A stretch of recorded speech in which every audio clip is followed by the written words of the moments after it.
Sandrine Fitoussi, bonjour, Boker Tov. Boker Tov. On vous voit très bien, effectivement, à partir de votre domicile, grâce à Zoom, à Sderot. Et on est heureux de vous parler ce matin dans des circonstances, il faut bien l'avouer, on va dire relativement sereines. On a l'habitude de se parler lorsque les missiles pleuvent sur la localité de Sderot. Et vous nous faites partager souvent vos sentiments, votre émotion et souvent aussi même votre colère.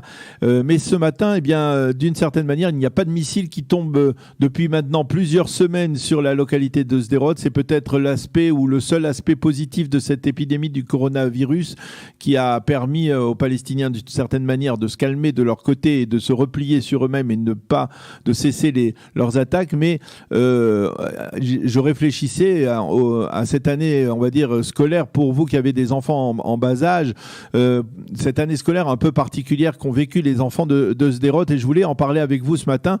C'est-à-dire en dehors de ce mois et demi de confinement pendant lequel eh bien, les écoliers israéliens n'ont pas véritablement travaillé, même s'ils ont travaillé à distance. Et il y a eu toutes ces longues journées qui ont été passées dans les chambres blindées et à cause des attaques, pas d'école. Est-ce que finalement, à Sderot, les écoles, les établissements scolaires, on y a étudié pendant cette année ? Bonjour d'abord Daniel. Alors en fait c'est une question qu'on ne s'était pas vraiment posée puisque on vit la réalité au jour le jour, mais c'est vrai qu'en y réfléchissant, vous m'interpellez à me dire que les enfants, on ressent qu'ils ont un grand manque de concentration sur avec de réelles lacunes pour pouvoir être plusieurs moments à étudier par correspondance, c'est-à-dire par les intermédiaires de Zoom, et c'est peut-être un effet justement de tout ce qu'ils ont vécu aussi. Maintenant, on a quand même un point de vue positif là-dessus, c'est qu'on est habitué quand même à être à vivre comme ça, et quelque part on a un petit côté aussi un petit côté tranquille, mais on se dit qu'il va ressurgir à un moment il est de côté pour l'instant, mais bon, il existe, quoi. On sait que ça reprendra un jour ou l'autre, peut-être pas. Mais bon, c'est deux problèmes différents, quoi, qu'il faut traiter différemment, et c'est pas très facile de décrire ça, en fait, quoi. Concrètement, on va dire avant le début de la crise du coronavirus, combien y avait-il eu de journées d'écoles qui avaient été annulées dans l'année scolaire de cette année, on va dire c'est 1780. Je suppose qu'il y en avait eu plusieurs, si vous pouvez nous dire. Beaucoup, parce qu'en fait, il y a tout ce qui vient, il y a l'après. Moi, ce que j'appelle à chaque fois l'après-guerre. On pense toujours que ça y est, le lendemain, on retourne, c'est bon, les écoles réouvrent et il y a encore un travail d'apprentissage nouveau, de bitachon, excusez-moi, traduisez-moi. Oui, de sécurité. De confiance, de sécurité. Et bon, c'est difficile parce qu'ils n'ont pas vraiment eu une vraie étude bien classée cette année-là. Maintenant, quelque chose qui m'a interpellée ce Shabbat, je disais à mes enfants, au moins on est tranquille, on n'a pas le problème qu'on a d'habitude. Alors ma fille de 14 ans, elle m'a dit qu'elle y pensait quand même, que même si on était soi-disant dans la tranquillité dans la maison, parce que quand même on est confiné, elle pensait quand même à ça la perturbe toujours, c'est-à-dire c'est toujours dans son subconscient, en fait. Elle y pense et c'est pas un oubli, en fait. C'est juste de côté. Et elle y pense tout de même. Elle y pense tout de même. Et elle m'a même dit, bon après c'est chacun avec sa réflexion personnelle, elle m'a même dit même qu'elle y pensait plus. Parce que c'est là sans être là, en fait. C'est terrible, en fait. C'est là, mais c'est juste effacé pour un moment, quoi. Alors, finalement, quel regard vous portez le fait que cette épidémie est, d'une certaine manière, comme je le disais, fait provoquer une sorte de cessez-le-feu qu'on attendait depuis longtemps, et que les Palestiniens aient d'autres préoccupations, le Hamas ait d'autres préoccupations aujourd'hui, que l'on parle même, selon certaines rumeurs qui restent encore à confirmer, d'un accord imminent sur un cessez-le-feu entre Israël et le Hamas. Quel regard vous portez sur ces développements ? Alors, tout ce qu'on pourra dire, ce sera qu'un point de vue personnel, puisqu'on ne sait pas vraiment de quoi va nous réserver l'avenir. Moi, je ressens en fait avec ma famille que c'est juste un moment qui est éphémère et que c'est, comme je vous ai dit, c'est là et ça va, comme si ça allait nous tomber dessus en fait du jour au lendemain. Parce que bon, les ennemis n'ont pas disparu comme ça d'un coup. On est juste dans un moment où on est tous dans un confinement qui est assez, qui est confortable en fait. C'est confortable pour tout le monde. Donc, pour l'instant, tout est fermé. Bon, jusqu'à hier, quoi. Tout est fermé. On a des directives précises. Plus ou moins tout le monde respecte. Plus ou moins tout le monde a compris le réel problème. Mais je pense que moi, j'ai plus peur, par exemple, de la corona que de la situation que de la situation bitronite en fait.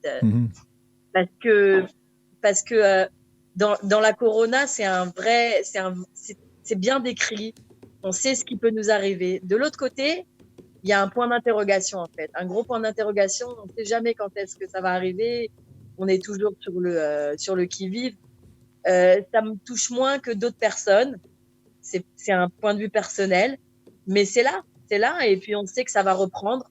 Malheureusement, c'est pas un point de vue négatif ou pessimiste.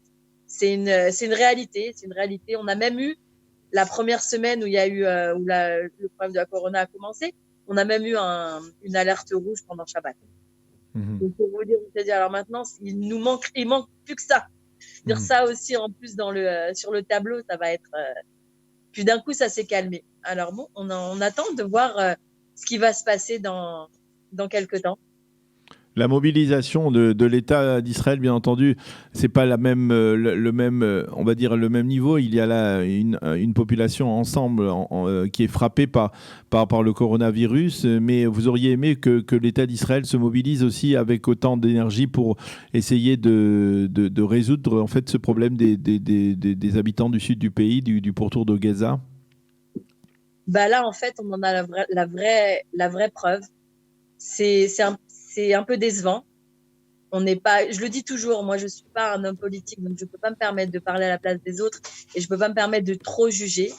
Mais c'est vrai que c'est décevant parce que quand on voit que maintenant tout un pays se mobilise, que tous les magasins sont fermés pour la sécurité et pour le bien corporel des gens, bien évidemment. Le problème du Sud, il est exactement le même quand vous voyez dans la conjoncture dans laquelle on vit toute l'année. C'est-à-dire que ça prouve qu'on est capable de faire certaines choses, mais que c'est un réel, c'est une décision de pas s'occuper de ce cas, en fait. Alors, pourquoi, comment? Franchement, je sais pas. Mais si jamais les choses, elles reprennent comme avant et qu'il n'y a pas qu'il n'y a pas de réaction comme il faut et comme celle-ci qu'on vit aujourd'hui, on sera encore déçus, comme d'habitude. Franchement, j'espère que ça a changé quelque chose dans la tête des gens et surtout dans l'esprit des hommes politiques pour qu'ils comprennent que être enfermé chez soi en tant que femme du Sud ou femme du Centre, c'est exactement la même chose. Sauf que c'est vu différemment, en fait. Et c'est triste. C'est important de le souligner. Effectivement, il n'y a pas de différence en matière de confinement. Le confinement est aussi difficile lorsqu'il est au centre du pays que lorsqu'il est dans le sud du pays, qu'il soit face au coronavirus ou face à des missiles. C'est ce que vous voulez dire?